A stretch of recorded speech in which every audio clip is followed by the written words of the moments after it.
తాకట్లో ఉన్న మీ బంగారాన్ని విడిపించి ఆ రోజు ఆన్లైన్ రేటుకి కొంటాం. Sharma gold company. నమస్కారం, సుమన్ టీవీకి స్వాగతం. నేను గీతాంజలి. ఇవాళ మనతో పాటు ఉన్న అతిథి స్వామి గోవిందదేవ్ గిరిజీ మహారాజు శిష్యులు, ప్రముఖ ఆధ్యాత్మికవేత్త, ప్రవచనకర్త డాక్టర్ శిల్పా దీది. నమస్కారం అమ్మా. నమస్కారం.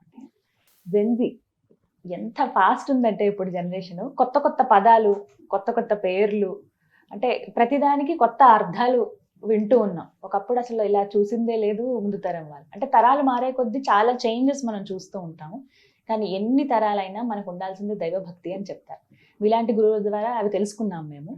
ఇప్పటి జెన్జీ జనరేషన్ ఎలా అంటేనమ్మా, పూజలు చేయరు, ఉపవాసాలు ఇవన్నీ అంతా ట్రాష్, ఇలాంటివి ఏవి లేవు, లివ్ ఇన్ ద మూమెంట్ అన్నట్టుగా బతుకుతుంటారు.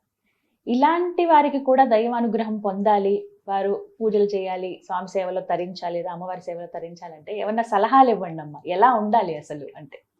నేను చెప్పాను కదండి, నా అనుభవం ఏంటిది అంటే ఎడ్యుకేషన్ వల్ల ఇవన్నీ అయిందనమాట.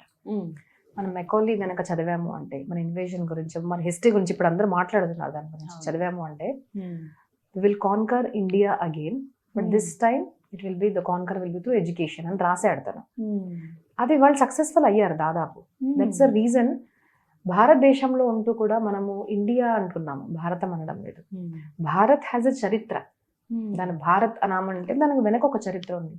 మహాభారతము అంటే శ్రేష్టమైన భారతదేశం గురించి చెప్పబడినది మహాభారతం.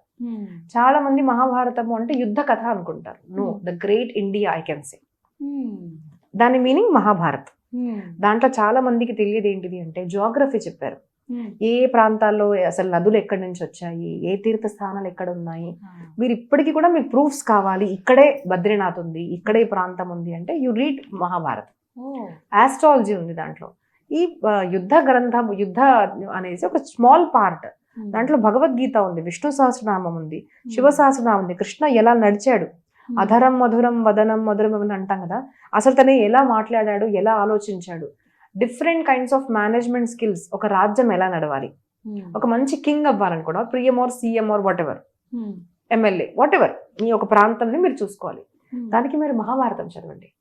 పర్సనాలిటీ డెవలప్మెంట్ మహాభారతంలో ఉంది. కమ్యూనికేషన్ స్కిల్స్ మహాభారతంలో ఉంది. కూటనీతి మహాభారతంలో ఉంది. How to deal with toxic people, we all deal కదా. చాలా మంది చనిపోవడానికి కారణం కూడా చుట్టుపక్కల ఉన్న జనాలు, కరెక్ట్ అంతే కదా. సో ఇవన్నీ మనకు మహాభారతంలో ఉన్నాయి. It is a book of management. ఇవన్నీ మనకు దూరం చేశారు. That's the reason. ఇప్పుడు మనం గనక చూస్తే చాలా మంది మహాభారతం వినరు, ఇంట్లో పెట్టుకుంటే గొడవలు అవుతాయి అంటారు. రామాయణము ఇస్ కంప్లీట్ రిలీజియస్ బుక్ అని దాన్ని కాల్చేస్తున్నారు కదా. సో త్రూ ఎడ్యుకేషన్ వాళ్ళు కాన్కర్ చేశారు. దాని యొక్క పరిణామం ఏదైతే ఉందో అది జెన్జీ. కానీ నా అనుభవం చాలా వేరే ఉంది. ఒక్కసారి జెన్జీకి తెలిసిన వాళ్ళ పిల్లలు ఏదైతే ఉన్నారో, మనం గనక చూస్తే బెంగాల్లో చూడండి, అసలు హిందూ ధర్మం గురించి పోరాడేది జెన్జీ. ఒక్కసారి మనం వాళ్ళ చరిత్ర తెలిసిందనుకోండి, వాళ్ళు బెస్ట్ వారియర్స్ అని నేను భావిస్తున్నాను. బికాస్ వాళ్ళకు టెక్నాలజీ ఉంది, దైవ భక్తి కూడా ఉంది. కానీ కనెక్షన్ అక్కడ ల్యాక్ అయింది ఎవరు అంటే పేరెంట్స్ అండ్ ఎడ్యుకేషన్ సిస్టమ్. ఒక్కసారి మనం కనుక వాళ్ళకి చెప్పాము అంటే Gen Z is the best generation అని నేను చెప్పగలుగుతాను. ఎడ్యుకేషన్ ద్వారానే మనం కూడా కాన్కర్ చేయాలి, ఎడ్యుకేషన్ మార్చాలి. మరి ఈ జెన్జీ వాళ్ళు సులువుగా స్వామి అనుగ్రహం పొందాలంటే ఇది ఇలా అడగకూడదు, కానీ సులువైన పద్ధతిలో ఇప్పుడు ఇష్టపడుతున్నారు. ఏదైనా ఇన్స్టెంట్ గా మాకు కావాలండి, అప్పటికప్పుడు ఒకరోజు ఉపవాసం చేసాము, స్వామి అనుగ్రహం వచ్చేస్తుందా, ఇలా అన్ని అడిగే వాళ్ళు ఉంటారు చాలా మంది. ఏం సమాధానం చెప్తారు? సో అసలు భక్తి అన్నది చాలా సులువు అండి. భక్తిని సులభ అన్నారు, భక్తిని దుర్లభ అన్నారు, రెండు అన్నారు. ఎందుకు అన్నారు? ఫస్ట్ మనము సులభము అన్న తెలుసుకుందాం. సులభము ఎందుకు అంటే, భగవంతుడు ఏమి ఇన్ని కోట్లు ఇస్తే మీ జేబులో ఉంటాడు అంటే అందరు ధనవంతుల జేబులో కృష్ణుడు ఉండాలి, అలా ఏం లేదు కదండి. భగవంతుడికి కావాల్సింది ఏంటిది? మీరు ఎంత భక్తి చేస్తారు, మీరు దేవుడిని ఎంత నమ్ముతారు. కష్టాలు ఉన్నప్పటికీ కూడా ఎవరైతే ధర్మం వదలరో వాళ్ళ దగ్గర దేవుడు ఉండడం అనేది మనం శాస్త్రాల్లో, పురాణాల్లో చూస్తున్నాము. ద్వారక వదిలేసి కృష్ణుడు పాండవుల దగ్గర రావడానికి కారణం ఏంటిది? ఇంతమంది భార్యలు, ఇంత చక్కటి సామ్రాజ్యము, అన్ని సుఖాలు వదిలేసుకొని మాటి మాటికి Krishna used to go to Pandavas, వనవాసంలో ఎందుకు వెళ్ళేవాడు? ఎందుకు అంటే ఎంత కష్టం వచ్చినప్పటికీ కూడా ఎవరైతే ధర్మం వదలరో వాళ్ళ వైపు దేవుడు ఉన్నాడు అని మనకు చెప్పడం అన్నమాట. సో కాబట్టి చాలా సులువు, ఆలోచిస్తే చాలా సులువు, కానీ కష్టం. ఎందుకు కష్టము అంటే మనిషికి ధర్మం ఆచరించాలని తెలుసు, సత్యవాకు పరిపాలన చేయాలని తెలుసు, శుద్ధంగా ఉండాలని తెలుసు, కానీ పాటించడు. సులువు అయినప్పటికీ కూడా పాటించకుంటే ఆ నాలెడ్జ్ అన్నది ఉపయోగపడదు.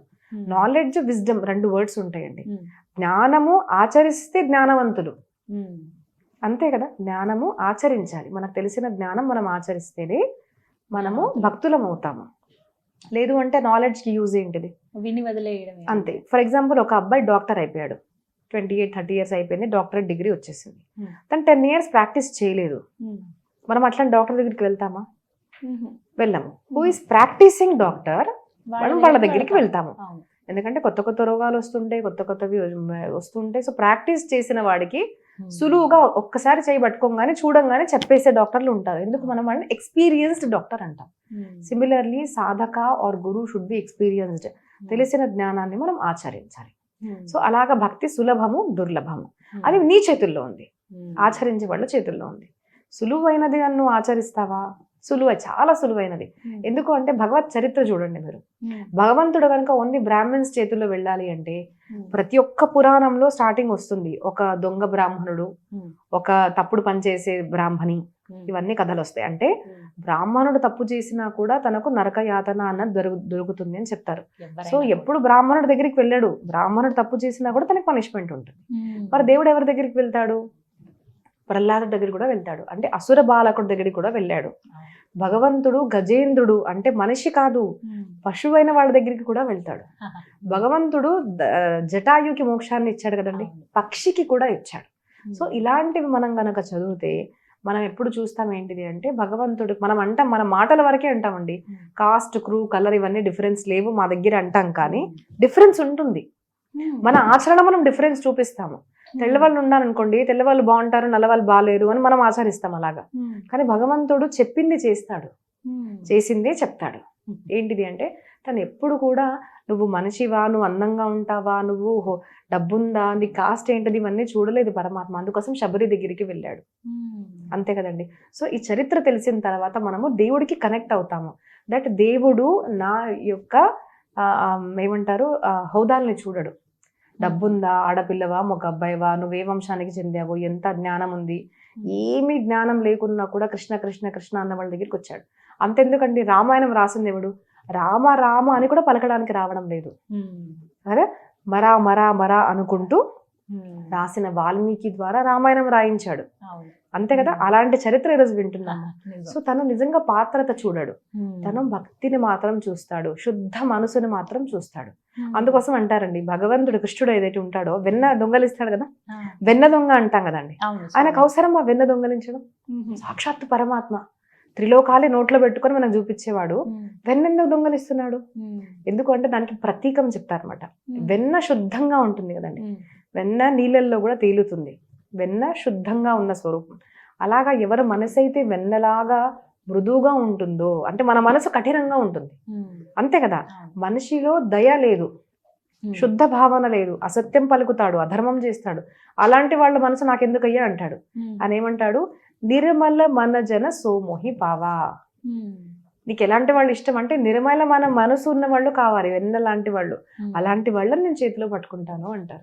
సో ఎంత సులువు అండి, జస్ట్ మీ మనసును నిర్మలంగా చేసుకోండి మీరు, అంతే కదా కావాల్సింది.